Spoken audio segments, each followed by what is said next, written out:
patrimoine, nous parler un petit peu de la Casbah de Béjaïa et toutes les personnalités qui ont pu traverser cette ville riche en histoire. Nous aurons à parler santé nutrition avec notre amie donc Ania Srel qui à travers sa rubrique nutrition nous parlera donc de la colopathie fonctionnelle, tout savoir sur la colopathie fonctionnelle, bien sûr, les mycoses aussi. Elle nous en parlera en détail. Comment se réadapter, bien sûr, à un régime alimentaire de toute la journée, manger toute la journée. En tout cas, elle nous en dira plus dans un moment. Fella Benour également, dans sa rubrique, bien sûr, Jalia DZ, reviendra sur cet élan de solidarité durant le mois de Ramadan à travers, bien sûr, la diaspora, notre communauté établie à l'étranger, comment s'est-elle organisée durant Ramadan et puis, bien sûr, leurs vœux pour l'Eid. Ils seront là à travers, bien sûr, ce petit écran. Et voilà, on aura le plaisir de vous accompagner durant 1h30 d'émission avec toute notre équipe. Voilà, on vous invite tout de suite à commencer en musique avec une très belle chanson reprise d'Ahmed Harrachi. Il s'agit donc de Idir Goupari et on se retrouve juste après.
félicitations, belle reprise en tout cas de cette chanson avec le jeune Idir Gourari. J'espère qu'on aura l'occasion encore de l'écouter à travers d'autres versions, une belle ambiance.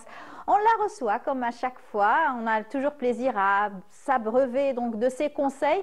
Il s'agit de Ania Srir. Bonjour Ania, notre nutritionniste maison. Comment ça va? Ça va, alhamdoulilah. Voilà, on va parler tout de suite donc de conseils et surtout, bien entendu, de colopathie fonctionnelle. Je vous l'ai annoncé en sommaire. Tout de suite après cela.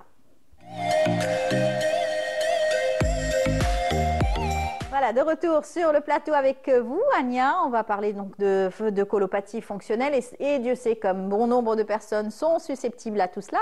Exactement. Des problèmes gastriques, des problèmes de côlon, des problèmes de digestion difficiles. Tout cela, vous allez nous l'expliquer à travers votre rubrique aujourd'hui. Voilà, comme vous le dites, c'est vraiment un problème qui touche beaucoup de personnes. Et si c'était seulement des troubles digestifs, ce n'est pas que ça, c'est aussi une fatigue qui accompagne souvent la colopathie fonctionnelle. C'est aussi une sensation de ballonnement, un inconfort. Oui, un désagrément. Exactement. Une mauvaise mine aussi, quelquefois, ça, évidemment, ça transparaît. Bien sûr, tout se voit sur notre visage. Et puis aussi des maux de tête aussi. Et donc, c'est un tout qui fait que ça devient gênant tout au long de la journée. Ça peut perturber le travail, ça peut perturber un petit peu la qualité de vie. Voilà. Et la colopathie fonctionnelle, il faut aussi faire le tri. Parce qu'il y a beaucoup de troubles digestifs, comme vous le dites. Il y a des problèmes gastriques, il y a des problèmes coliques. Et on met souvent tout sur le dos de la colopathie, du syndrome de l'intestin irritable. L'intestin feignant, l'intestin irritable, une mauvaise absorption aussi de l'intestin. Exactement, une perturbation du microbiote intestinal, tous ces problèmes de santé, il faut quand même faire le tri si on veut avoir une prise en charge plus précise. C'est-à-dire il ne suffit pas d'avoir un inconfort digestif, tous ces problèmes de constipation, de douleur, de ballonnement, et se dire, bon, j'ai fait une petite prise de sang, un bilan général, mais voilà, tout va bien, donc c'est forcément un côlon irritable. Des fois, il faut faire une fibroscopie, des fois, il faut faire une coloscopie pour écarter certaines pathologies. Mais bien sûr, en fonction de la prescription de son médecin, on ne va pas faire une coloscopie pour rien. Il y a des désagréments. Il y a des désagréments, voilà. On ne va pas en faire aussi à chaque fois. Il y en a qui en font vraiment, ils en font une fixation. Pourquoi ça persiste, donc je vais refaire encore cet examen? Non, c'est toujours avec, bien sûr, le conseil du médecin. Mais il faut quand même essayer de préciser et d'aller vers certaines choses qui sont peu connues, mais qui ont un véritable impact. D'ailleurs, aujourd'hui, on ne va pas parler que de colopathie fonctionnelle, on en parle déjà assez, je trouve, mais plutôt de ce qui se cache parfois derrière. D'accord. Voilà. Car la colopathie fonctionnelle, on va d'abord écarter, faire des prises de sang, faire la fibroscopie, la coloscopie, si on ne trouve rien. Le facteur héréditaire aussi. Exactement. Voir si la personne a dans sa famille des personnes qui ont la même pathologie. Certaines pathologies, bien sûr, sont à rechercher, à écarter. Des maladies inflammatoires du côlon, par exemple. Le cancer du côlon, on en parle rapidement, on fera tout un sujet sur ça, car c'est vraiment très fréquent de nos jours. En chirurgie, vous pouvez dire que c'est l'une des chirurgies qui se fait le plus souvent, qui est liée à cette pathologie. Voilà, encore une fois. Et il faut quand même essayer de chercher un peu plus loin. En nutrithérapie, on a tendance à conseiller de faire un examen du microbiote intestinal, un examen des selles pour rechercher ce qu'on appelle soit le SIBO, c'est-à-dire une prolifération des mauvaises bactéries, pas des bonnes bactéries, et donc un déséquilibre dans la flore intestinale. On a déjà parlé du microbiote intestinal et des prébiotiques et des probiotiques qu'il faut apporter. Oui, aujourd'hui c'est une nouvelle thérapie.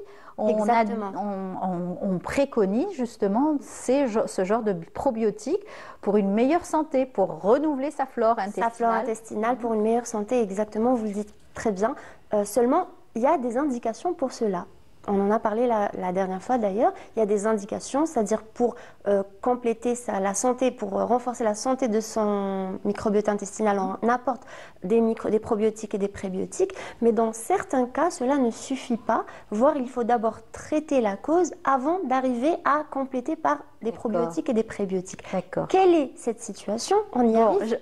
On devine un peu notre alimentation, bien sûr. Quelquefois, une alimentation très anarchique, on ne respecte pas ce qu'il faut respecter, on fait des abus, et ça, je pense que ça va causer ces problèmes. Que ce soit le stress ou l'alimentation, comme vous le dites, ça va diminuer les défenses immunitaires, surtout quand on prend ce qu'il ne faut pas, quand on manque de minéraux, quand on manque de nutriments qui rentrent dans la synthèse de tout ce qui est facteur de défense immunitaire. Vous savez, le stress, c'est un facteur très important. Pourquoi? Parce qu'il diminue... On a tendance à le négliger. Oui. Moi, si on me disait en tant que médecin et nutrithérapeute, quel est l'impact le plus fort entre nutrition et stress sur la santé, bien sûr, la nutrition a un impact immense. Direct. Voilà. Mais le stress, c'est tout aussi important. C'est-à-dire gérer son stress, mettre en place ce qu'il faut pour gérer le mauvais stress. Parce que le bon stress, c'est quelque chose... Il faut des fois nous booster. Voilà, si on est stressé, c'est que quelque part, il y a quelque chose à changer dans notre vie pour améliorer notre vie. C'est qu'on a un petit peu quelque chose à faire. Voilà, pour améliorer notre qualité de vie, c'est une sonnette d'alarme, il ne faut pas l'éteindre. Mais il y a le mauvais stress, quand on est stressé pour rien. Quand on a cette anxiété, et non pas un stress, cette anxiété, alors qu'il n'y a pas de facteur qui est censé nous faire... Il y a des personnes, justement, qui sont stressées, donc ils sont boulimiques à cause du stress. Bien sûr. Et vice-versa aussi, il y a aussi d'autres exemples qui sont, par stress, ils deviennent anorexiques. Oui, il y a un lien d'ailleurs en psychologie entre certains sentiments d'abandon, certains sentiments de rigidité liés à l'éducation qui font que dans les statistiques, on voit que certaines personnes anorexiques ont eu tel problème psychologique avant. Voilà, donc la boulimie, l'anorexie, c'est très lié c'est des comportements alimentaires qui sont liés aux émotions. Et justement, ce mauvais stress, pas le stress, le mauvais stress, l'anxiété, etc., le stress chronique, ça va diminuer les défenses immunitaires. Et qui dit baisse des défenses immunitaires dit certaines pathologies comme la mycose intestinale. C'est une forme, les parasitoses et les mycoses intestinales de façon générale. C'est assez peu connu, je trouve, en tant que médecin. Mycoses, c'est-à-dire les champignons, si on devait vulgariser? La majorité des personnes savent, quand on dit mycose, par exemple, cutanée ou muqueuse, le muguet, ils connaissent un petit peu. Mais qui dit mycose intestinale, un peu moins, c'est vrai. Un peu moins. Alors, ce sera des champignons qui vont, ou des parasites par moment aussi, parce qu'il y a aussi, on a parlé du SIBO qui est une prolifération des mauvaises bactéries. Ça se traite par antibiotiques et une alimentation adaptée. On va essayer d'enlever tout ce qui est... il y a deux listes. Il y a une liste, d'ailleurs c'est valable pour les colopathies fonctionnelles. Il y a une liste d'aliments. La liste, elle est assez longue. On va juste donner des exemples. C'est le nutritionniste, le nutrithérapeute qui va établir un menu. Il y a une liste, on appelle ça les FODMAP. Les FODMAP, c'est des aliments à base de polysaccharides, de sucre, qui sont facilement fermentés par les bactéries. D'accord. Voilà. Et c'est ces FODMAP-là, ces aliments riches en FODMAP, qui vont être... qu'on va diminuer de son alimentation pendant, en tout cas, la période de traitement. Et on va essayer d'intégrer des aliments qui sont moins riches en FODMAP. Quelques exemples, par exemple, les légumes. Il y a des légumes qui sont riches en FODMAP, tout ce qui est chou, tout ce qui est choucroute, tout ce qui est c'est riche en sucre, ça peut fermenter, c'est ça? Ça peut fermenter, c'est-à-dire qu'il y a des sucres dedans qui vont être facilement fermentés par les bactéries du syndrome SIBO. Voilà, dont on a parlé. La carotte, non. La carotte fait partie, bizarrement, la carotte, la courgette, tout ce qui est fenouil, etc.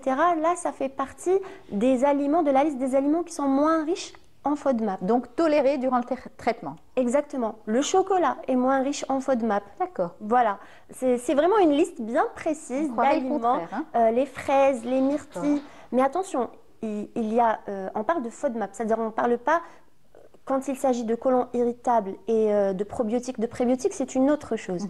Quand on parle de SIBO, c'est-à-dire qu'on a fait le test l'examen des selles et on a trouvé que l'origine est une prolifération de mauvaises bactéries, le diagnostic est différent. C'est là qu'on parle de FODMAP, de liste de FODMAP à éviter et à privilégier. Par exemple, les fruits, la tomate, par exemple, à éviter, je suppose. C'est déjà acide, ça peut fermenter? C'est un petit peu acide, mais en fait, c'est acide au goût. Le pH n'est pas vraiment acide, celui de la tomate. Les myrtilles et les fraises sont à favoriser, par exemple. C'est assez bas côté FODMAP. Très bien. Mais lorsqu'on arrive à une mycose, c'est-à-dire si l'examen des selles a montré que ce n'est pas bactérien, mais mycosique, encore une fois, et ce n'est pas toutes les colopathies fonctionnelles qui sont mycosiques ou même où il y a une prolifération de bactéries. La majorité, il n'y a pas de raison précise. On parle de stress, on parle de côlon irritable de façon générale, il n'y a pas de cause bien précise. C'est-à-dire que là, c'est des cas particuliers. Quand on veut pousser l'examen, et trouver une cause qui pourrait avoir une solution bien plus précise, on fait cet examen des selles parasitologiques et bactériologiques. Et ça va être soit le SIBO, syndrome de prolifération de ces mauvaises bactéries, soit mycosique. Et dans chaque cas, la conduite est différente.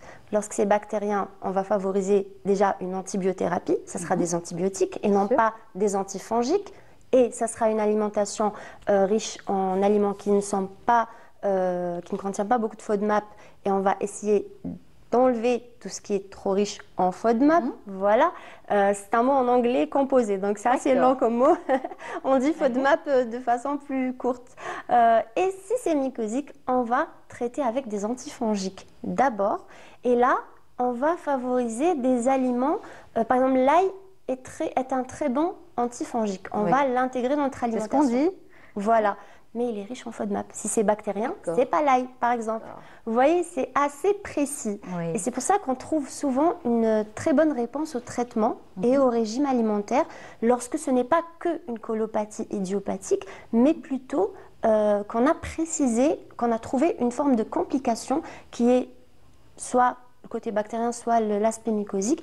Et ça se traite assez bien et on voit un véritable résultat lorsqu'on applique le traitement antifongique et qu'on le complète avec certains aliments. Donc, quels sont ces aliments qui peuvent nous aider lorsque c'est une mycose digestive généralisée?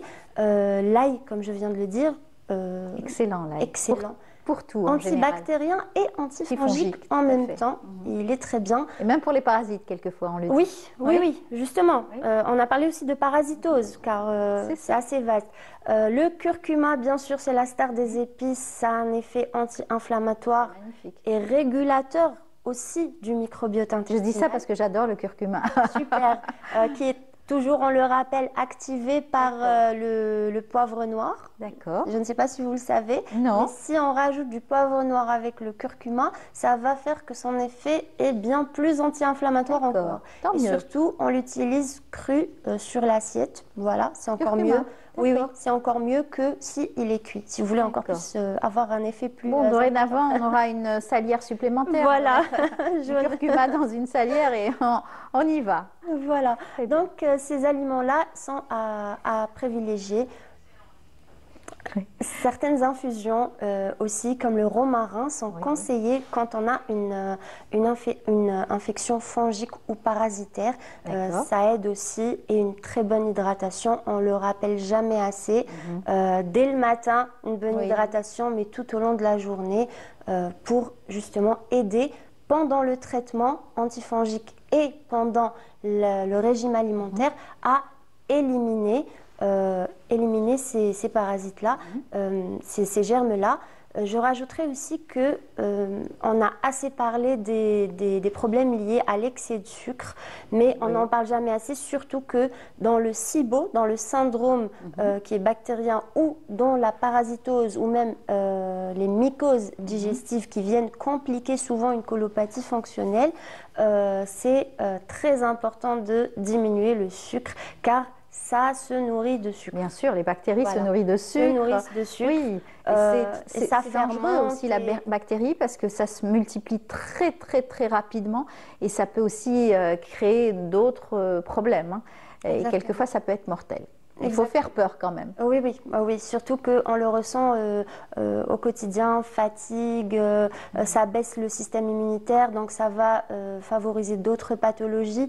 D'ailleurs, on le retrouve souvent chez les diabétiques, le syndrome mycosique, car c'est une baisse des défenses immunitaires. Donc ça accompagne beaucoup de pathologies où il y a déjà les défenses immunitaires qui sont affaiblies. Et ça favorise justement la prolifération de ces champignons. On n'y pense pas assez, je trouve. On va souvent vers la colopathie fonctionnelle et on s'arrête. Il faut aller chercher un peu plus loin. Si c'est une mycose, il y a un traitement, il y a une prise en charge et ça donne des résultats, ça améliore la qualité de vie nettement. Parfait, parfait. En tout cas, merci pour tous ces conseils. On vous a suivi à la lettre et c'est important, bien sûr, pour bien se sentir, bien être dans sa peau et son corps. Il faut bien sûr adapter les conseils de notre nutritionniste du Bonjour d'Algérie, Ania Srir. Merci beaucoup, Ania. C'est toujours un plaisir d'être là. Pareillement, en tout cas, on est ravis de vous avoir parmi notre équipe. On vous dit à très bientôt. À bientôt, et à très vite, bien sûr, dans un autre programme du Bonjour d'Algérie. On continue, je vous invite à suivre ce reportage signé Hamid Erbouh. Il nous emmène à la découverte des soirées, bien sûr, dans un mythique café d'Alger, le Café Malakoff. Regardez l'ambiance qui y règne.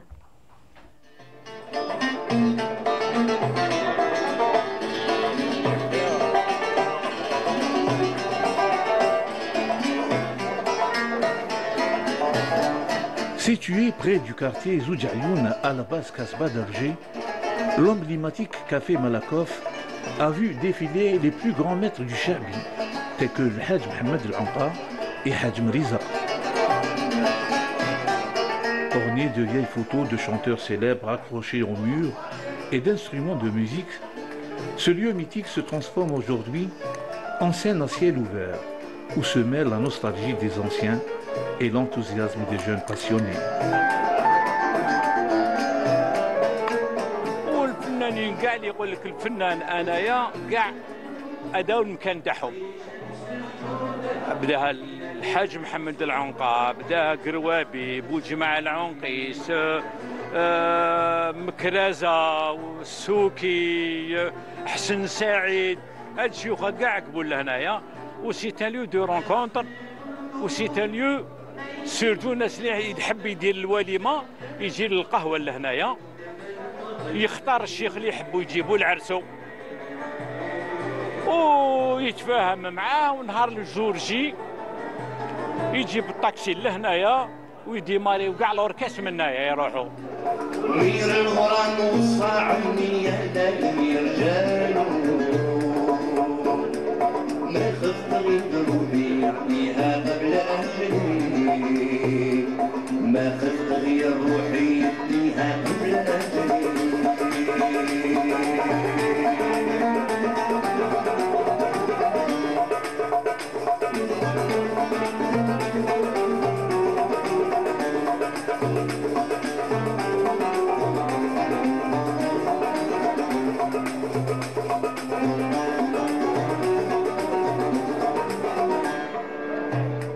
Des soirées de chant Chabi sont organisées par l'établissement Art et Culture de la Wilaya d'Alger.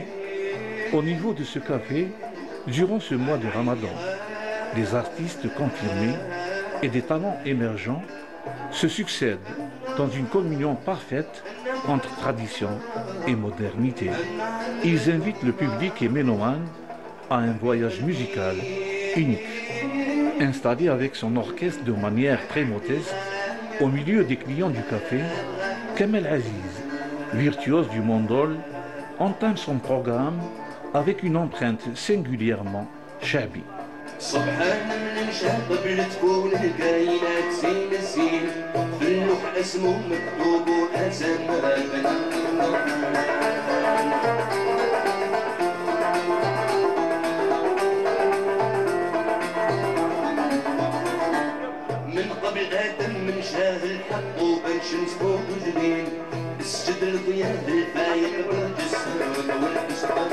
Ce lieu mythique هدايا وفي هذا الشهر الكريم لو موا ساكري دو رمضان رانا نواسيو ليالي هنايا لي ريتروفاي مع احبابنا وصحابنا فينون دو ان بو بارتو يعني من الجزائر الكبيره لي 58 ولايه. الحمد لله احبابنا وصحابنا راهم هنا كاملين. ما يخفالكش بلي هذا لو كافي هذايا سي ليو يعني كي تي يعني لوريجين ديالو ويعني لوندروا هذايا ميتيك. سيتي سبيسيالمون بور لي زاماتور تاع اصحاب الشعبي، على راسهم الحاج محمد العنقا ربي يرحمه ويوسع عليه.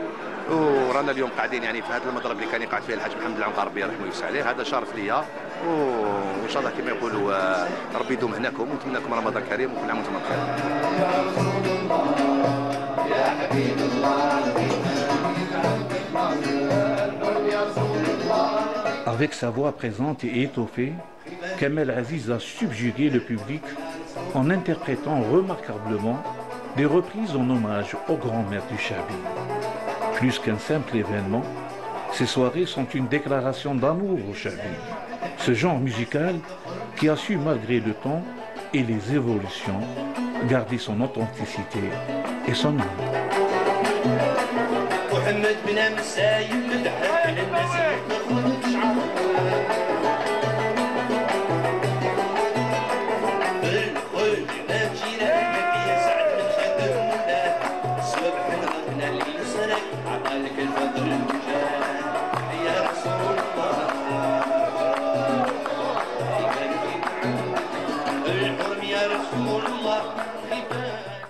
Voilà, une ambiance particulière dans ce café. Le café aujourd'hui rebaptisé aussi Café l'Anqa, qui bien sûr a été marqué par son empreinte, lui qui a incité les gens à venir le visiter, bien sûr, ce café, et surtout rencontrer l'Anqa, ce cardinal de la chanson Charbi ici en Algérie. Eh bien, on a eu le plaisir aussi de voir Kamel Aziz, le jeune artiste qui était lors de cette soirée. En tout cas, on a eu le plaisir aussi de le recevoir.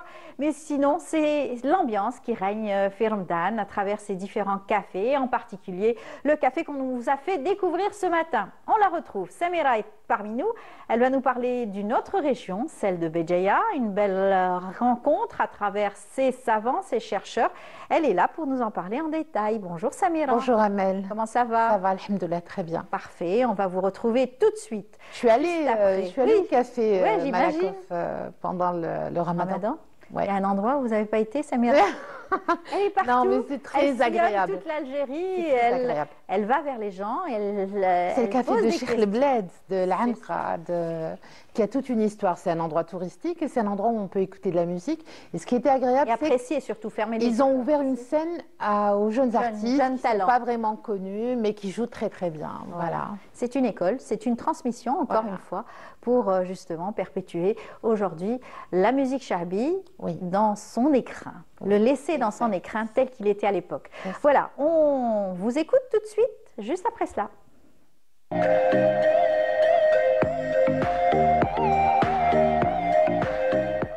Écume et patrimoine, c'est votre rubrique. Vous nous faites voyager, vous nous donnez des informations et vous nous faites découvrir à chaque fois un lieu, un endroit, redécouvrir aussi, parce que Béjaïa c'est connu, tout le monde connaît Béjaïa, connaît Saldé, connaît Bougie, Béjaïa, ça se prononce... Bougie.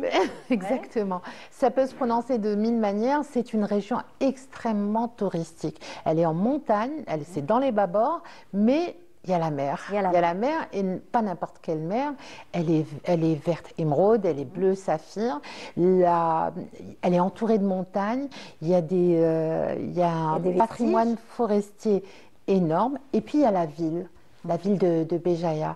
Enfin, toute la wilaya est intéressante et très belle et recèle de vestiges. Mais Béjaïa d'abord, la cité, la Kasbah de la Béjaïa, la Kasbah de Béjaïa qui a été fondée. C'est une Kasbah millénaire. Elle a presque la même histoire que la Kasbah d'Alger ou encore celle de Délice ou toutes les Kasbahs d'Algérie en fait. C'est un endroit qui a commencé depuis, elle est millénaire, on l'a dit, elle est, comment on va dire, elle a été fondée par les Phéniciens. À partir de là, elle a connu une très très longue histoire. Elle a eu un parcours comment on va dire, étoffé de légendes, comme toutes les grandes cités du monde. Il y a la légende d'Hercule, qui lui, en allant vers Gibraltar, pour pour les colonnes d'Hercule, s'est arrêté à Béjaïa, il y a vécu, il y a construit la ville. Mais sinon... Et Béjaïa, il faut le dire, ça a toujours été un passage obligé pour bon nombre de chercheurs, savants. D'ailleurs, vous allez nous en parler dans un moment. Exact. Et c'est justement pourquoi elle est si attractive aujourd'hui. Beaucoup de guides racontent l'histoire de ces passages à travers la ville. D'abord, les savants, il faut peut-être les citer. On a des images, s'ils veulent bien les... qui sont passées, je ne les ai pas vues. Il y a Ibn Khaldoun, bien sûr, qui est le plus connu, celui qui a inventé la science, les sciences sociales, en fait. C'est ça. Et il y a Idrissi, celui qui a fait les cartes du monde avant que le monde ne soit connu. Exactement. Il y a Ibn Arabi, il y a Raymond Lulu, qui est philosophe. Il y a, bien sûr, Leonardo. Exactement, oui, Leonardo, oui, ou alors Léonard de Pise, parce qu'il est né, il est mort à Pise, mais qu'il a vécu à Béjaïa et que c'est là-bas qu'il a créé, qu'il a eu le génie de créer la suite de Fibonacci, donc et connue plein mondialement. de chercheurs scientifiques ont traversé la ville de Béjaïa, ont fait des études à Béjaïa, d'ailleurs à travers les savants et chercheurs que Khaldoun a enseigné là-bas. Rigarson nous fait découvrir chaque week-end. Il en cite à chaque fois, il cite à chaque fois Béjaïa. Oui. C'est ça. Et il y a eu surtout Sidi Boumediene. Donc Sidi Boumediene qui est connu, il y a la mosquée de Sidi, j'ai envie de dire l'école, pas uniquement la mosquée puisqu'on peut y étudier, de Sidi Boumediene de Tlemcen. Il y a eu, je ne peux pas les citer tous, mais bon, il y en a un très bon nombre. Je pensais qu'Yazid allait passer une qsida de Sidi Boumediene, mais bon, ça ne s'est pas fait, c'est pas grave. Ouais. Voilà, alors les fameux remparts, parce qu'il y a aussi des remparts, il y a une porte aussi impressionnante. Il y a, comme toutes les casbahs d'Algérie, il y a plusieurs portes, exactement. En réalité, il y en a, on nous dit 5, mais je pense qu'il y en avait 7, parce qu'il y en a toujours... 5, c'est pour les 5 points cardinaux, voilà, qui indiquent la direction le nord, l'est, l'ouest et le sud. Voilà. Seulement... depuis sa fondation, la Casbah de Béjaïa, elle a subi énormément de guerres, de dégradations, de destructions. Ce sont les Hamadites qui l'ont fondée. Donc, au XIe siècle, ils arrivent, eux quittent la Qal'a pour des raisons politiques ou des raisons de guerre.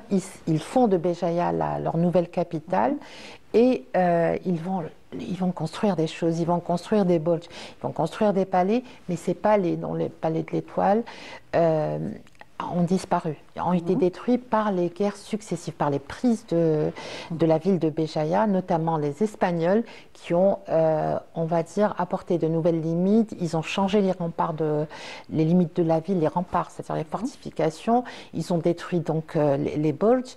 Ils ont modifié la structure originelle des mosquées. Donc à l'intérieur de la Casbah, il y avait la grande Jama al-Kbir, en fait, la grande mosquée. Elle n'existe plus. J'ai mis des images tout à l'heure. En fait, l'originelle. Et elle a été détruite en 1510, au moment où en fait, Charles Quint s'empare de la ville de Béjaïa. Donc, ensuite, il y a une reconfiguration, donc une reconstruction, et d'autres mosquées sont venues. Il y a la mosquée Sidi Soufi qui est très connue aussi. On lui a dédié à Sidi Soufi parce qu'il paraît que c'était... Sidi Soufi vient de laine et qu'il y a eu à une certaine époque un grand marché de laine à Béjaïa. Voilà. Donc, mais avant les Hamadites, il y a eu les Romains. Et les Romains, eux, quand ils arrivent parce qu'ils trouvent une ville, un comptoir, on va dire, c'est ce que déjà commercial. Dire, un comptoir commercial, la mer et bien sûr les voyages. Les voyages, les échanges commerciaux, c'est ce qui les intéresse, c'est l'huile, c'est le blé, tout ça, la région est propice à ça, l'Algérie est propice à ça. Et donc, les Romains vont faire la même chose, ils vont arriver, ils vont prendre éventuellement, il va y avoir des échanges, mais après ils vont s'installer, ils vont fonder une cité sur là où il y a la Casbah, en fait, dans tout le périmètre de la ville. Et comme à chaque fois, ils redéfinissent par rapport au Decumanus et au Cardo Maximus, je vais réussir à le dire, donc leurs orientations pour pouvoir circulait dans une cité où il y avait un forum, il y avait un aqueduc. L'aqueduc partait de Touja, arrivait jusqu'à la cité, donc jusqu'à Béjaïa, sur 30 km. Et à l'intérieur de Béjaïa, il y avait plusieurs citernes, on l'a vu tout à l'heure aussi. Ils ont construit un forum, donc des temples aussi. L'une des mosquées, la mosquée Eit Mouhoub, est construite sur un ancien temple romain, en fait. Donc, sous les fondations de la ville actuelle, il y a les fondations romaines, il y a les fondations de toute l'histoire de Béjaïa. Voilà. D'accord. Alors, c'est aussi une ville qui a été donc tournée vers la science, tournée vers le savoir et la transmission aussi du savoir. Et bien, les voyages. Mais les personnes n'y restaient pas forcément. Donc, ils étaient là de passage. Alors, Léon l'Africain qui a fait toute la description. Léon l'Africain, oui. Oui, alors Louzani qui a fait toute la description de l'Afrique est passé par là-bas, bien sûr. Il a séjourné à la Casbah. Enfin, il y a beaucoup de personnalités. Et en fait, ce qui est très intéressant, c'est que toutes ces personnalités ont marqué l'histoire du monde. N'ont pas seulement marqué l'histoire de Béjaïa, où c'était pas juste un instant de vie à Béjaïa, ils ont marqué par leur savoir, leur science, ils ont apporté quelque chose au monde à partir de Béjaïa.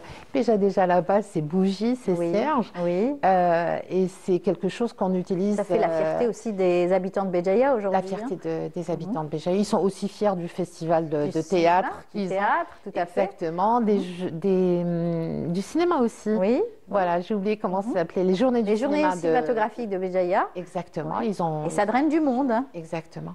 Les deux événements sont internationaux, donc ça vient de partout. Exactement. Et puis, quelle agréable place, la place Port-Guidon. Exactement, c'est ça. Alors, c'est avec également une belle histoire aussi qui raconte plein de belles choses également. Je ne pense pas qu'il y ait un endroit à Béjaïa, un morceau de terre qui ne raconte pas une histoire ou un moment de l'histoire de l'Algérie. Et c'est pareil pour toute l'Algérie. Vous allez à Alger, c'est la même chose. Vous allez à Constantine, c'est la même chose. Je ne crois pas qu'il y ait un morceau d'Algérie, de la terre d'Algérie, qui n'a pas une histoire, et une histoire qui remonte à des millions d'années parfois. C'est vrai. Et donc c'est pareil pour Béjaïa. Quand on est à Borj Moussa, à l'intérieur, qui est aujourd'hui qui était un fort militaire à la base, qui s'est transformé en musée, il y a des choses qui datent de la préhistoire, qui sont entreposées à l'intérieur. Et on n'oublie pas les villes qui sont juste à côté, les petits villages aussi. Nixila, qui fait partie donc, de Béjaïa aujourd'hui, qui fait beaucoup parler de cette région. Voilà, une très belle région. Voilà. Et toute la côte de Béjaïa. Quand on va de Asfoun, en fait, d'Asfoun, en passant par Freha, et on monte la route, c'est une route nationale. Hein. Quand on monte, il y a des virages. Et on n'oublie pas son parc. Le parc naturel, voilà. Bien sûr. On peut pas oublier le Cap Carbon, on peut pas oublier bien sûr le Pic des Singes et Imagoreya. Et puis c'est la vallée de la Soumam. Je veux dire, historiquement, c'est là où il y a eu le congrès de la Soumam, où le sort de l'Algérie aussi, l'indépendance de l'Algérie s'est jouée aussi. Donc c'est un endroit qui est vraiment riche en histoire, depuis la préhistoire. Je te l'ai dit, même à Borj Moussa, on peut trouver des stèles votives. Il y a déjà l'architecture de Borj Moussa est fabuleuse.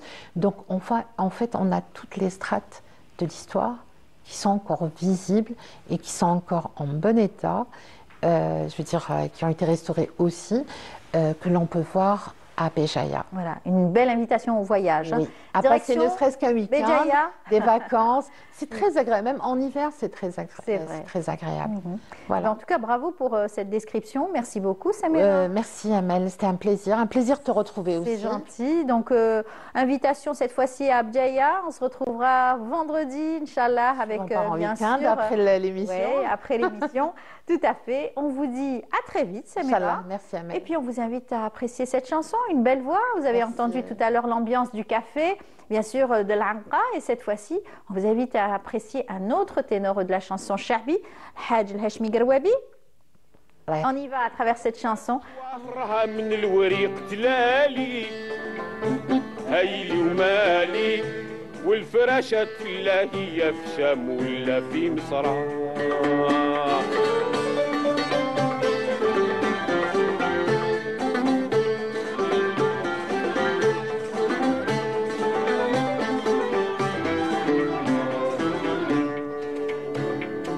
وجبل نزات مقابله صف دوالي هايلي ومالي حين يسها تردفلو الريام كيسان الخمران ما تدوم الحكمة اللي ما قرا حروف البالي هايلي ومالي كيف منا مفاقصة بغير يدو في الصحراء ما تدوم الحكمة اللي ما قرا حروف البالي هايلي ومالي كيف منا مفاقصة بغير يدو في الصحراء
مكتوب له من رسمي تهجيج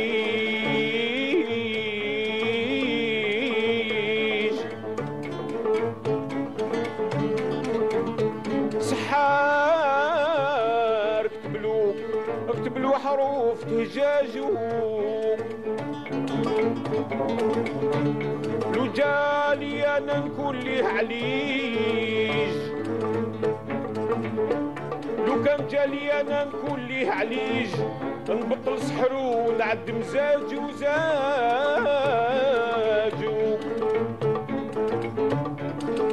منين تاه خليه في التخليج منين تاه خليه في التخليج جفن بغير قلوع سايح في مواجو والبحر مهول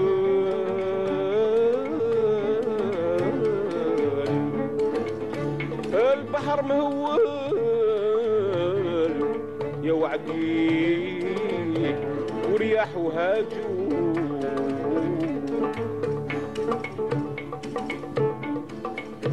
ما جبر خروج من البحر مواج المالي هاي المالي طاح في بحر لا يدري له خرج ولا درا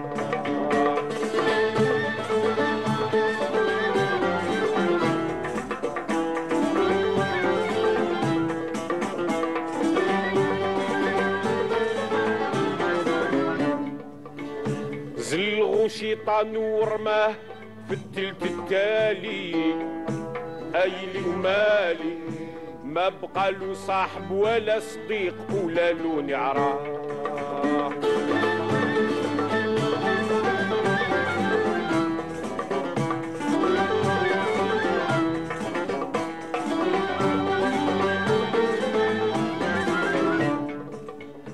Mohamed Hachmi Garouabi, Allah yarhamou, avec tous ces noms, toutes ces figures, ces visages que nos parents connaissaient, qui nous ont peut-être aussi fait connaître à travers ces images d'archives, des images d'archives qui aujourd'hui sont des nostalgies pour nous tous aujourd'hui, avec lesquelles on s'abreuve à travers notre patrimoine. Voilà, on va retrouver celle qui revient chaque semaine, chaque dimanche, elle est là en général, mais sinon elle est là aussi pour nous parler de la santé de notre diaspora, la santé, l'actualité surtout, et tout ce qu'ils ont fait durant Ramadan. Vous l'avez deviné, c'est Fella Bennour qui est avec nous. Bonjour Fella. Quel plaisir de te retrouver. Comment ça va? Rayonnante.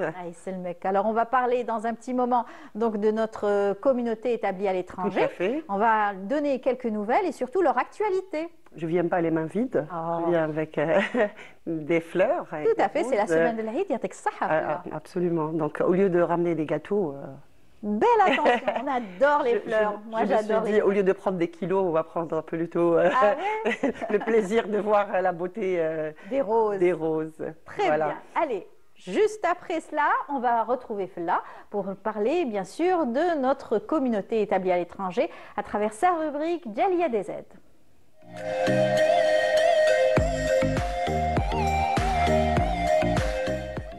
Djalia.dz, comment va-t-elle? Elle va très bien, se porte bien depuis quelque temps d'ailleurs. Cette ouverture qu'il y a un peu partout et dans tous les secteurs pour la diaspora, ça se passe très très bien. Donc, chaque semaine, on a des projets. On a pris le pli donc de vous retrouver avec vos invités, des Algériens de par le monde qui viennent, qui racontent leur success story, parce que pour la majorité, ce sont des success stories, des Algériens qui ont très bien réussi, qui reviennent aussi au pays quelquefois, qui montent donc des entreprises et qui sont à la tête donc d'une équipe. Tout à fait. D'ailleurs, l'indicateur, c'est l'indice indicateur, c'est les allers-retours de certains. Et c'est comme ça qu'on les a, et on a cette chance de les avoir parmi nous toutes les semaines, un profil différent et des profils qui ne sont jamais passés à la télé, qu'on voit pour la première fois et qui font un travail formidable. Voilà. Un travail de fourmi que vous faites d'ailleurs, à travers votre rubrique. C'est des constructions de ponts et on essaye un petit peu de connecter les uns avec les autres pour un petit peu créer cette synergie et cette dynamique aussi entre tous les Algériens, pas uniquement la diaspora. Il n'y a pas de différence pour nous. Ce sont tous des Algériens, nous sommes tous des Algériens et un bel on élan, essaye en tout cas, absolument de science, de recherche, de savoir et de transmission de savoir, on va dire, de transfert de technologie aujourd'hui, encore une fois. Tout à fait. Il faut savoir que la diaspora fait partie de la population algérienne, comme je viens de le dire, et puis une bonne partie. Et c'est pour ça que tout le dispositif, où on a mis en place des dispositifs pour renforcer ce soutien à la diaspora, et ça c'est nouveau. On a ouvert beaucoup de... on a essayé de faciliter... Pardon, on a facilité leur installation, leur retour. Pas que, parce que l'installation, il faut dire, Amel, qu'elle n'est pas vraiment d'actualité. C'est un petit peu dépassé. Avec les nouvelles technologies, la diaspora peut rester là où elle a évolué, ou dans l'environnement dans lequel elle a évolué pour plusieurs raisons, et souvent c'est des raisons familiales, et travailler à distance avec l'Algérie, créer des entreprises. Beaucoup de cas qui ont créé des entreprises et qui font des allers-retours. D'ailleurs, c'est ça. Et on l'a vu à travers nos chercheurs qui sont là et qui aident les étudiants, qui font des allers-retours, tout à fait, par visioconférence. Il y a donc des rencontres, et ils sont là, toujours à l'appel du pays. Alors, il n'y a pas que ça. Même de l'autre côté, les Algériens sont solidaires. Voilà. Et j'aimerais, si tu permets, Amel, revenir un petit peu sur cet élan de solidarité pendant le mois de Ramadan, qui a été remarquable. Et il a été intensifié à tous les niveaux, partout d'ailleurs, aux États-Unis, au Canada. Là où la communauté est présente, il y a bien sûr cet élan de solidarité. C'est vrai dans certaines villes un peu moins, il y a des pays où la communauté est présente, mais elle est un petit peu plus éparpillée. Et elle n'est pas en... Voilà. Tout à fait. Bien sûr, c'est la France où vit une grande partie des Algériens ou de notre communauté nationale. Et donc, c'est là-bas qu'il y a plus d'activités et dans tous les domaines, hein, et dans tous les secteurs. Par exemple, sur le plan social, on a aidé un petit peu les étudiants, et les paniers pour des étudiants qui sont seuls, surtout seuls. On ne va pas dire qu'ils sont dans le besoin. Il y en a bien sûr qui sont dans le besoin, mais beaucoup sont parce qu'ils sont seuls. Ils ont besoin de cette ambiance, cette chaleur familiale. Il y a une chose aussi importante à souligner, c'est qu'ils sont solidaires jusqu'à leur trouver des stages. Parce que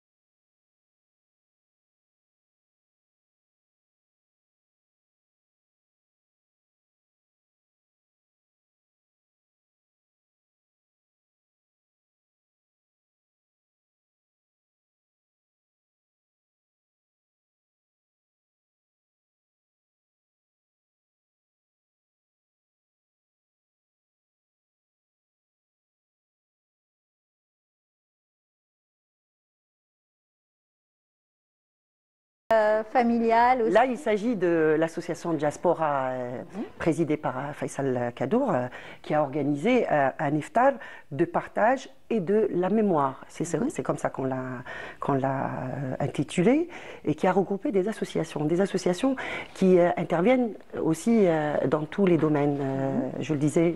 De solidarité. Bien sûr.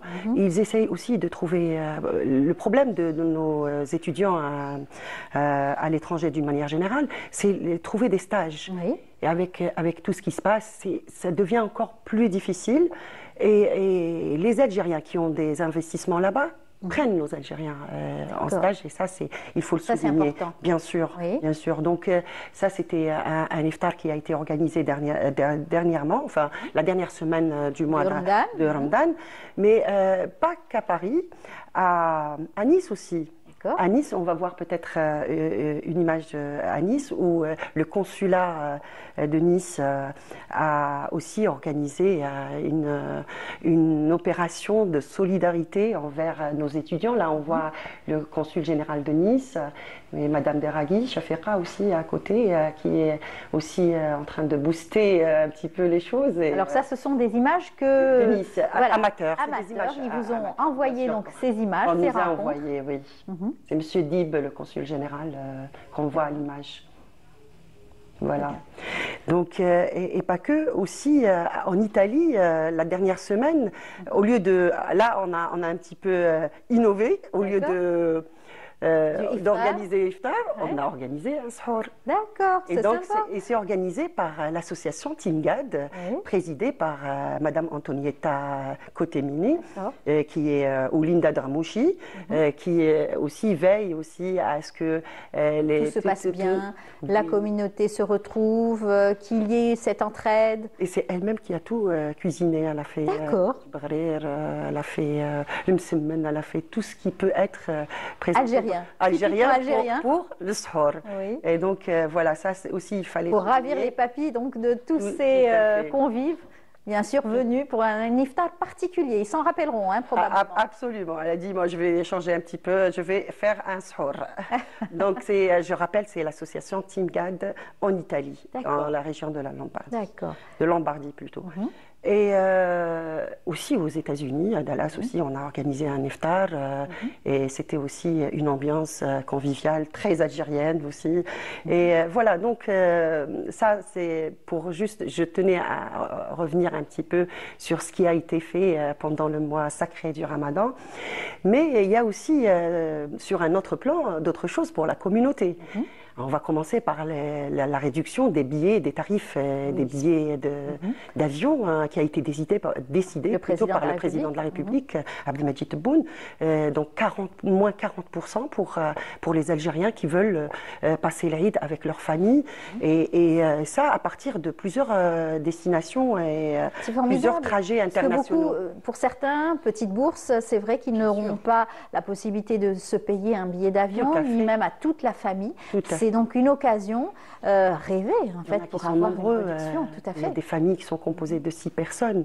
6 billets, ça fait beaucoup pour la famille. Autre chose. Il y a une formule particulière, d'ailleurs. Et dans la même lancée, on a aussi supprimé le visa pour les Algériens qui ont uniquement le passeport étranger. Tout à fait, beaucoup de facilitations. Beaucoup de facilitations, et ça c'est valable, je crois, jusqu'en décembre 2025. Très bien. Donc il faut se présenter juste avec un passeport, même s'il n'est pas en cours de validité, ou avec une pièce d'identité, ou un acte de naissance, je crois même. Et ça suffira pour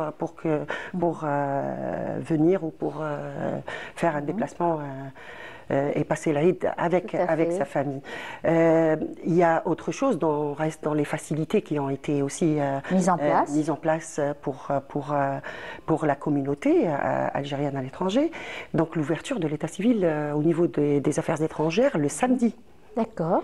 Il faut savoir que l'état civil ici à Alger reçoit entre 800 et 1500 personnes jour. Oui, c'est énorme. Ce qui est énorme. Il y a un travail extraordinaire qui se fait. D'ailleurs, on salue tous les agents de l'état civil au niveau des affaires étrangères et l'effort qu'ils font pour satisfaire toutes les demandes. Et répondre le plus vite possible, surtout aux demandes, bien sûr, de cette communauté. Tout à fait. Et le samedi, c'était contraignant, c'était fermé. Donc, depuis quelques mois, on a décidé d'ouvrir de 9h30 ou 10h30, 9h30 jusqu'à 16h30 l'état civil. Donc, c'est possible d'y accéder le samedi. Dans ce cadre aussi de faciliter un petit peu l'accessibilité aux documents et l'obtention surtout des documents, il y a eu une rencontre il y a 2 jours entre le ministre des Télécommunications et le secrétaire d'État auprès des Affaires étrangères chargé de la communauté nationale à l'étranger, Sofiane Chaïb, pour aussi développer tous les moyens et mettre à la disposition tous les moyens technologiques pour accéder aux documents et pour faciliter le travail consulaire surtout. Parfait. Le travail consulaire qui a été aussi revu avec des horaires supplémentaires, et ça on l'avait déjà signalé. Dans le cadre aussi de la diplomatie culturelle, on a décidé d'ouvrir plusieurs centres culturels prochainement en perspective. Ça aussi, il faut le souligner parce que c'est il faut l'applaudir surtout. Il faut l'applaudir parce que c'est une revendication identitaire. Oui. Voilà, c'est aussi, ça permettra aussi à la jeune génération, donc qui est née sur un autre sol qu'un sol algérien, de pouvoir suivre aussi sa culture, son patrimoine tout ce qui se dit sur l'Algérie à travers ses expositions, ses concerts musicaux. Parce qu'il y en a eu, il faut le rappeler aussi, durant le Ramadan, il y a eu beaucoup de soirées musicales aussi, des expositions, des rencontres. Tout à fait. Et puis, on a beaucoup d'artistes qui sont établis à l'étranger. Donc, et de part et d'autre, de toute façon. Il y a des artistes aussi qui vont de l'autre côté pour animer des soirées. Répondre à un besoin de la communauté algérienne à l'étranger. Et il y a, en dehors de ça aussi, il y a la création d'une école internationale algérienne en ligne. Et ça aussi, c'est un accord qui a été établi entre le ministère de l'Éducation et le secrétariat d'État auprès des Affaires étrangères chargé de la communauté nationale à l'étranger. Donc, beaucoup de nouveautés. Ça va permettre aussi à tous les enfants d'accéder au programme national et permettre de suivre les cours en ligne. Les cours en ligne. Et ça, ça aussi, ça va faciliter le retour. Je disais tout à l'heure, la contrainte, elle est souvent familiale. Et souvent, les enfants sont scolarisés dans les pays à l'étranger. Et donc, là, ça va un petit peu faciliter ce retour des familles, surtout.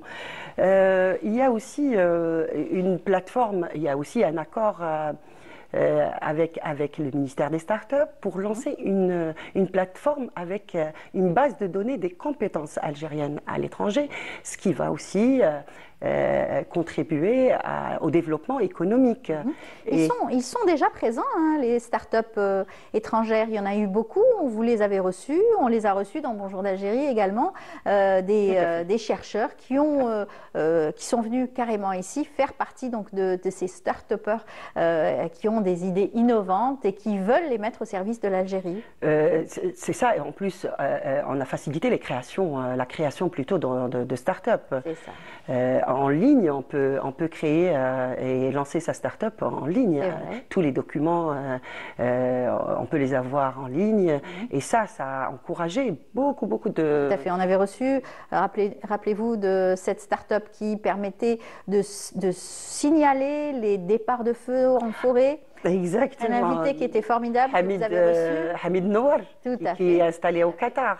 Et donc, il n'y a pas que Hamid Nouar. Proposer ça avec ses services au niveau donc, des services des forêts, du département de forêt.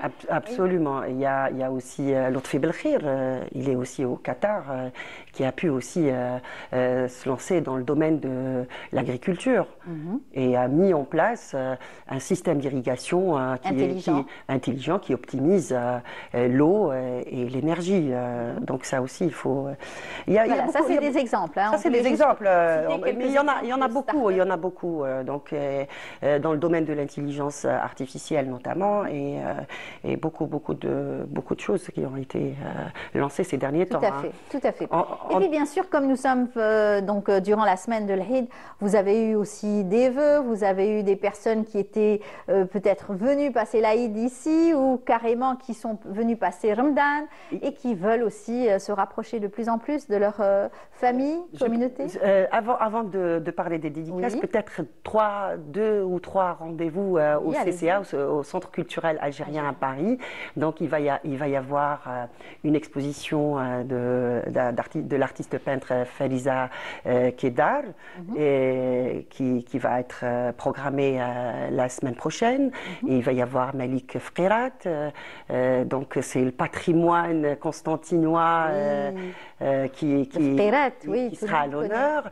Il y aurait aussi un groupe de musique andalouse. Et il y aurait une projection de films de Juba 2 aussi qui est prévue. Ça, c'est en général ce qui est prévu au Centre culturel algérien. On va y revenir avec les dates et les horaires peut-être la semaine prochaine. Oui, les dédicaces, il y a une dédicace qui m'ont été envoyées, que Farid Zarzour du théâtre du Kalam, qui a bien gentiment enregistré quelques membres de la communauté. On peut voir peut-être quelques... On va voir quelques vidéos, quelques dédicaces. Ça va leur faire plaisir et puis peut-être que d'autres feront de même. Nous enverrons quelques vidéos de l'ambiance de l'Eid. On y va. Voilà, toute la famille Gilaïd, jusqu'à Biskra, et Sahaïdkoum, et tous les Algériens de Bachar, Adrar, jusqu'à Alger, jusqu'à Maghnia, et Sahaftourkoum, Inch'Allah, عام الجاي نسمع معكم في البلاد. علي عيدكم مبروك، بصحتكم. السلام عليكم، اسمي عبد الرحيم، وبغيت نقول لكم صحة عيدكم. تحيا وهرب. Salam alaikum, صحة عيدكم à tout le monde, tous les musulmans, tous les Algériens, dédicace à ma famille. Je rappelle que ce sont de belles vidéos. Que les vidéos ont été réalisées par notre ami Farid Zarzour. Farid Zarzour, merci beaucoup. Farid Zarzour qui fait du théâtre et qui a une compagnie qui s'appelle le Théâtre du Kelem. Merci beaucoup encore Farid et bonne fête, Sahaïdek. Et puis on a l'habitude de l'avoir, il est toujours disponible quand on l'appelle. Toujours disponible. Voilà, il a, de temps en temps, il nous envoie aussi quelques vidéos dans différents événements aussi. Tout à fait. Pour terminer, j'ai une dédicace particulière à faire à la sœur de mon invité de dimanche dernier. Elle s'est bien, comme on l'avait pas, il l'avait oublié la semaine dernière, donc on va se rattraper et on va. Son frère l'avait oublié. Son frère l'avait oublié. C'est pas grave, la dédicace passera quand même. Elle passera quand même avec la photo. Oui. Il s'agit de Selima Khalif. Donc mon invité c'était Mouloud Khalif, consultant et expert en intelligence artificielle et en création de start-up. On a reçu. Donc il s'agit de sa sœur qui réside, je crois, à Stockholm. Et à qui on dit Sahaïdek, Kul Am Outé Bkhair, Inch'Allah. Et voilà, la Rouba Al-Ahmadi, Inch'Allah. Voilà, la dédicace est faite. Bravo, Fila. Donc, Selima Khalif. Sahaïdkom, bien sûr, Sahaïd, toute la communauté, bien sûr. On aura l'occasion de continuer à fêter l'Eid, bien entendu, c'est toute une semaine. Bien sûr. Vous aurez l'occasion de passer vos vœux, vous nous retrouverez à travers nos programmes et vous aurez aussi l'occasion de nous envoyer d'autres vidéos. D'autres vidéos, oui, qui vont arriver certainement. Oui. Il y a des vœux des enfants, me dit-on. On va les voir tout de suite, les vœux des enfants. On va terminer avec, peut-être. Oui.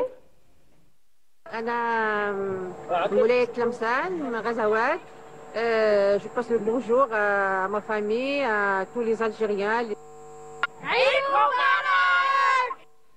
Voilà, c'est toujours beau de voir ces jeunes, hein. Ce n'est pas tout à fait des enfants, mais c'est des jeunes très dynamiques. Ils aiment bien quand on dit c'est des jeunes, hein, des adolescents jeunes.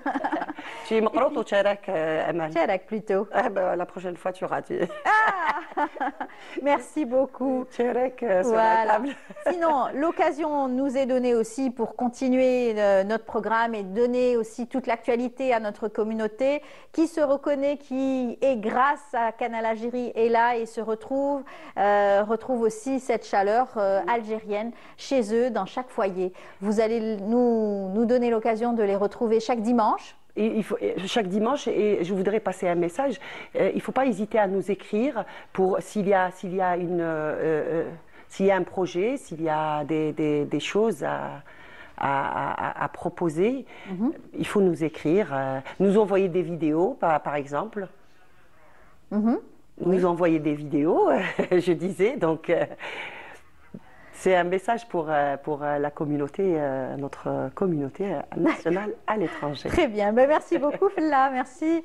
On vous dit à dimanche prochain, Inch'Allah. Avec grand plaisir. Bien sûr, on vous retrouvera toujours avec autant de plaisir avec vos invités et toute l'équipe du Bonjour d'Algérie. On va se retrouver juste après un reportage signé Samia Bouharour, bien entendu, avec Yazid dans un tout petit moment.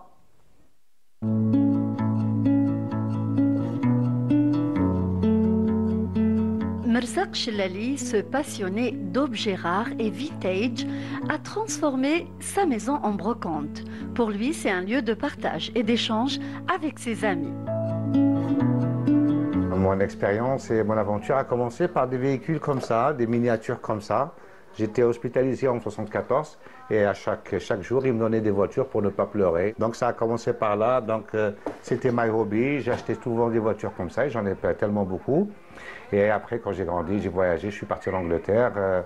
J'ai commencé à acheter tout objet de collection et je ne pouvais pas, cacher, avoir du cash dans ma poche. Donc je dépensais beaucoup et je me suis retrouvé avec beaucoup d'objets qui un jour m'ont permis de faire une petite vente au garage, que nos compatriotes algériens ont trouvé ça très passionnant et ils ont tout acheté chez moi. C'est à partir de là que la brocante anglaise a vu ses portes ouvertes depuis presque 12 ans maintenant. Son cœur, basculé entre Londres et Alger, Merzak a fini par créer cet espace à Bir Khadem au bonheur des passionnés comme lui. Dalila en est une, elle rate jamais ses rendez-vous chez son amie. Un jour, sur Internet, j'ai vu une annonce.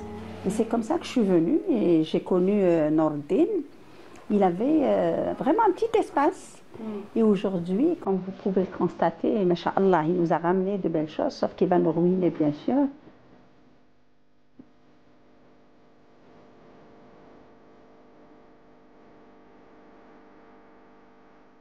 Pourquoi je viens très souvent ici, et puis avec Nordin, maintenant c'est une relation amicale. Voilà, vous avez vu, d'une passion, on est dans la passion amicale, parce que quand on aime la même chose, quand on partage cette passion, c'est plus l'argent. Je peux venir, d'ailleurs il m'est arrivé, j'ai comme chez les Touello. Un lieu où elle déniche les plus bonnes affaires, le cas de cette fois-ci. Ça pour vous, c'est vrai que ça c'est un petit objet, hein, mais pour moi il compte beaucoup, voilà. Il compte parce qu'il a été travaillé, voilà, à la main, et donc c'est quelque chose. Et plus c'est petit, eh ben, écoutez, bien sûr que je suis contente. Cet amoureux de vieilles pièces offre une panoplie d'articles d'art et des objets de toute époque pour un voyage à travers le temps. Je suis à la recherche des objets rares, uniques. Quand je pars en Angleterre, je prends ma voiture et j'attaque le côté Kent, la frontière franco-anglaise qui me permet d'acheter dans les petits patelins des choses chez les mémés, chez les grands-mères et tout ça. Je leur demande est-ce que vous avez quelque chose à vendre. Ils me disent oui, ma grand-mère m'a laissé ceci, cela. Et j'achète souvent de la porcelaine chez eux qui est très très bonne, à des prix très bas. Et mes prix ici sont très raisonnables. Les gens ils se permettent, voilà.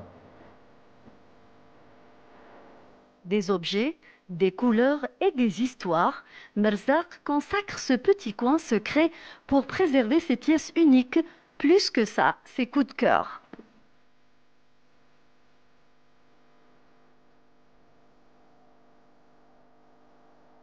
Oui, j'ai des objets rares, j'ai des objets que j'aime bien, mais ils ne sont pas à vendre. Comme une collection. Voilà, comme celle-là, c'est une pièce en bronze. J'ai cette trompette-là qui est de 1800, de 1800. C'est une vraie ancienne, elle est poussiéreuse, comme vous voyez.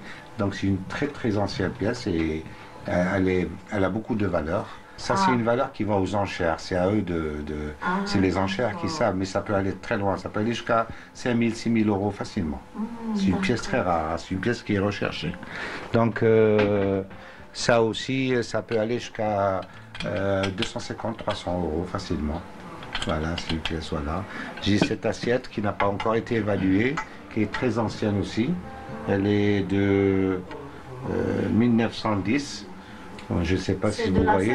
C'est de la céramique, c'est une plat, c'est Chinese plate. C'est un plat chinois conçu fait à la main. Donc il a de la valeur. Je ne l'ai pas encore. Bon, je l'aime. Donc il n'est pas à vendre, il est là. Je vais le prendre quelque part dans le bureau. Je vais le laisser ici. Son d'aventure, Merzak est déjà devenu un repère dans le domaine de la brocante.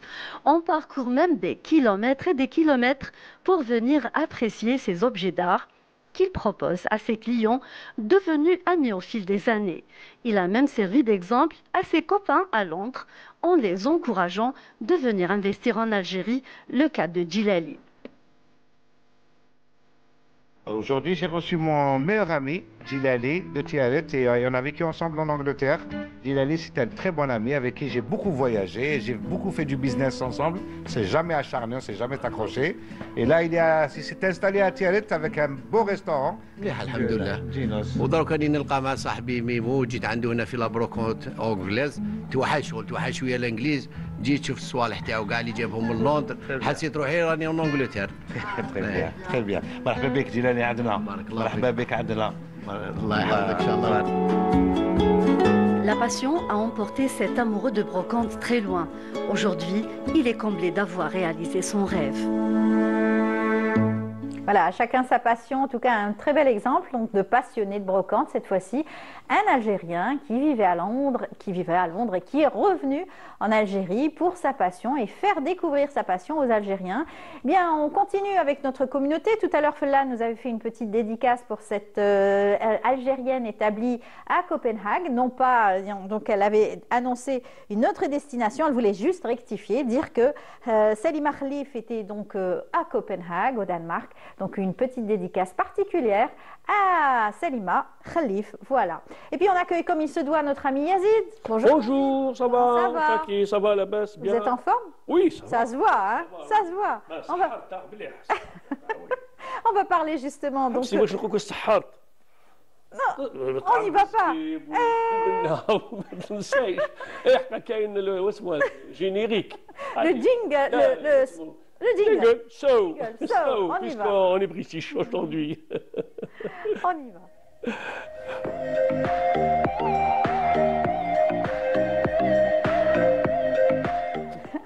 Donc la rubrique de Yazid So, on va parler donc de plein de belles choses. Oui, on va parler, un auteur. Oui, on revient à Mohamed Dib. Oui. Voilà, et puis...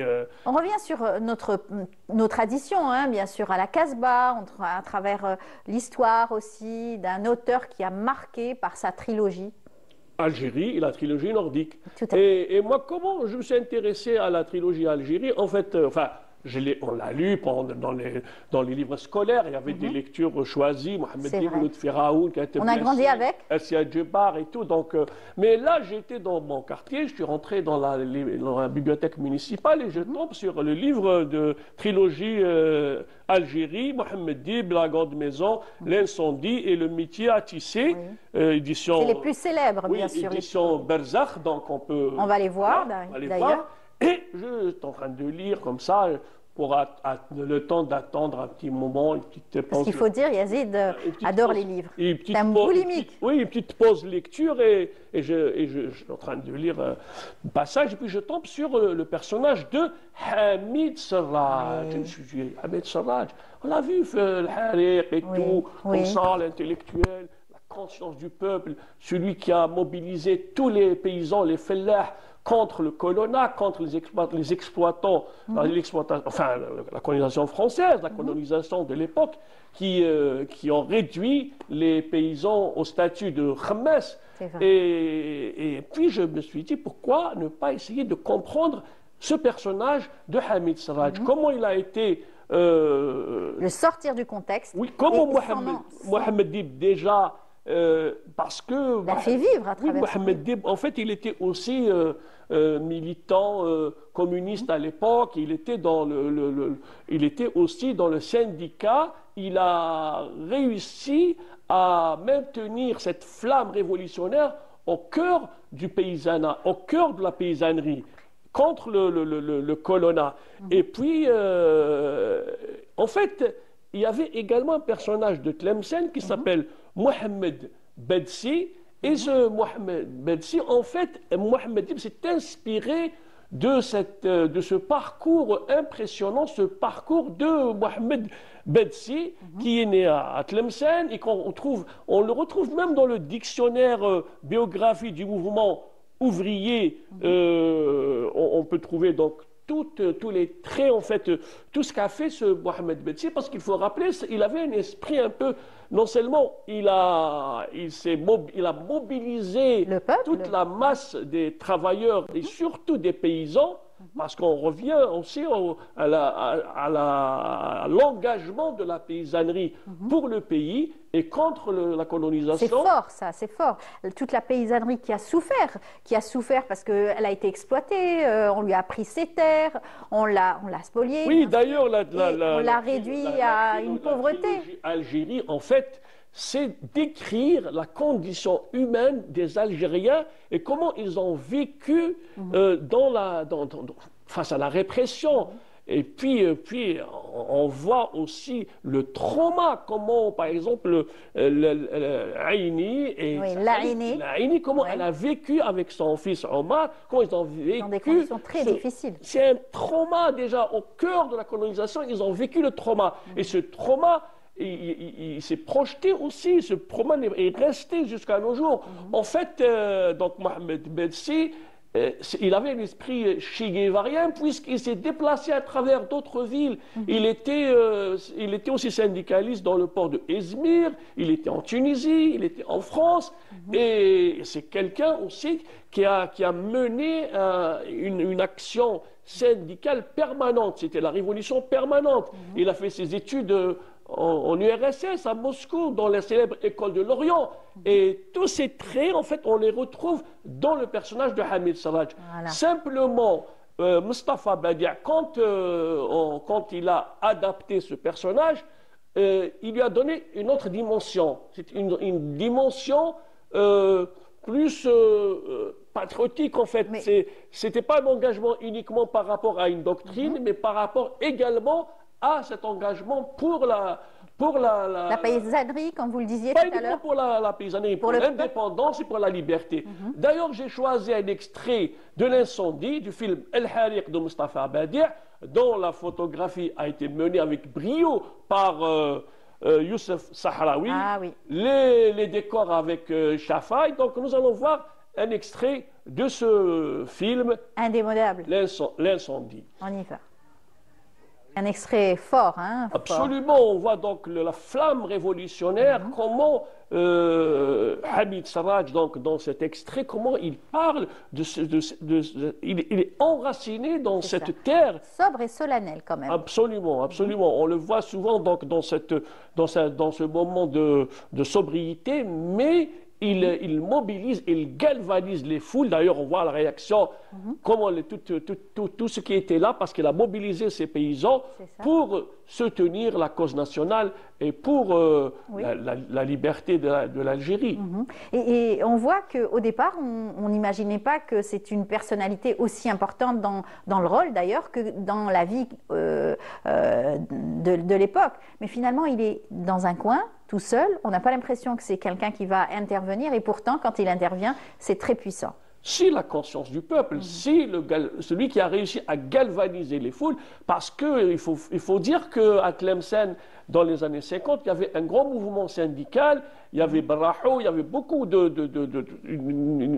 camarades qui se sont mobilisés contre les exploitants français, notamment le colonat, notamment dans le domaine agricole, puisque c'est des Algériens qui ont perdu leurs terres et qui ont été dépossédés de leurs terres. Et du jour au lendemain, ils se sont retrouvés des khmès, des paysans qui sont payés à le 1/5 de ce qu'ils... C'est vraiment peu. Oui, c'est un petit peu. Et puis je voulais simplement dire que par rapport à cette adaptation de Mohamed Dib et ce qui est en fait Hamid Sarraj par rapport à Mohamed Bedsi, la revue Fasl, donc des éditions Motifs, ils ont consacré tout un numéro sur Mohamed Dib et puis sur le personnage de Hamid Sarraj. Et puis il y a même un photographe, un artiste peintre, photographe, etc., qui a réussi également à faire une exposition sur le personnage de Hamid Sarraj, et c'est Sofiane Zougar. On peut voir même une petite photo où il a... On l'a vu. Oui, donc où il a réinterprété à sa manière, d'une manière artistique, le personnage de Hamid Sarraj. Voilà, donc en fait, il y avait toute une... En fait, ce personnage, il a permis aussi beaucoup d'écrivains, de spécialistes de littérature, d'artistes, des photographes qui se sont intéressés à ce personnage mythique qui est syndicaliste de son époque. Hamid Sarraj. Syndicaliste et voyageur, puisque c'est formidable. À cette époque, c'était très difficile de pouvoir se déplacer. Oui, parce qu'à l'époque, déjà, ils étaient nourris de ces idées anti-capitalistes, anti-impérialistes. C'était pour la terre et pour défendre la masse laborieuse, notamment les paysans. Un exemple à citer, un exemple à aussi donner à la jeune génération. Nous, on connaît beaucoup plus des syndicalistes connus quand on célèbre chaque année les fêtes. Mais bon, ça, c'est un exemple, encore une fois, quand on était là à la maison, devant le petit écran, comme ça, avec le truc en train de voir le film, on s'est intéressé plus à l'Aïné, Bilina, le petit Omar, etc. Et bien après, il y avait ce personnage central qui était la conscience du peuple. Et c'est pour cela que je voulais aujourd'hui parler de Hamid Sarraj et de lui rendre hommage. Oui, et de Mohamed Bedsi. Mohamed Dib aussi, par la même occasion. Mohamed Dib, c'est clair. Et d'ailleurs, pour parler de Mohamed, je voulais peut-être terminer sur un poème de Mohamed Dib, puisqu'on parle de l'Algérie et de l'indépendance de l'Algérie et de la libération de l'Algérie. Il y a un poème de Mohamed Dib. Je vais le lire, déclamer. Tout à fait. Moi qui parle Algérie, peut-être me suis-je que la plus banale de tes femmes, mais ma voix ne s'arrêtera pas. De hélés, plaines et montagnes, je descends de l'Aurès. Ouvrez vos portes, épouses fraternelles, donnez-moi de l'eau fraîche, du miel et du pain d'orge. Enfin, c'était un hommage au 1er novembre, puisqu'il cite les Aurès. On le voit, comme il dit, moi qui parle Algérie, peut-être ne suis-je que la plus banale de tes femmes, mais ma voix ne s'arrêtera pas, la voix de la liberté. Voilà, c'est magnifique en tout cas. Merci de nous faire découvrir toutes ces belles choses, Yazid, à travers donc vos lectures et à travers bien sûr vos recherches que vous faites régulièrement dans votre rubrique. Vos recherches. Bien sûr, Yazid. Merci beaucoup à toi. On termine sur la musique de film d'Al Hariq. Ah ben c'est magnifique, oui, bien sûr. Alors on a eu le chef-d'œuvre, bien sûr, du livre, la trilogie donc de Mohamed Dib, qui est très connue et qui a fait sa renommée à travers de nombreuses recherches universitaires internationales et grâce à Madame Khedda aussi qui a si bien fait le travail pour lui. En tout cas, merci beaucoup Yazid, c'est toujours un plaisir. Et puis je rappelle aussi que je pense qu'il y a un grand événement en Finlande, à une des universités de Helsinki, à Tappi, donc où il y a une grande conférence sur Mohamed Dib organisée par la fille de Dib, Lawala Dib, que nous saluons d'ici. Parfait. On se quitte avec cette belle musique d'Al Hariq. Ça va rappeler de bons souvenirs à beaucoup de jeunes générations et plutôt plus ancienne génération plutôt. Voilà. Merci beaucoup à vous tous. Excellente journée.